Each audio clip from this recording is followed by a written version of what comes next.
السلام علیکم ناظرین، یہاں پر آپ کو افسوسناک خبر سے آگاہ کرتے چلیں کہ بھارت نے محمد شامی کو غدار قرار دے دیا ہے اور اس کو پھانسی دینے کا فیصلہ بھی کر لیا ہے۔ ہم آپ کو تمام تر تفصیلات سے آگاہ کرتے ہیں، لیکن اس سے پہلے اگر آپ نے ابھی تک چینل کو سبسکرائب نہیں کیا تو چینل کو سبسکرائب کر لیں اور ویڈیو کو لائک بھی کر لیں۔ جی ہاں ناظرین،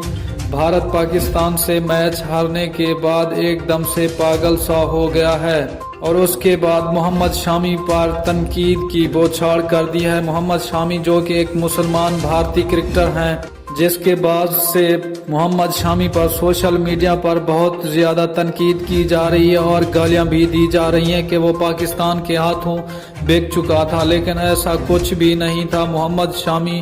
نے ایسا کچھ بھی نہیں کیا، بلکہ بھارتیوں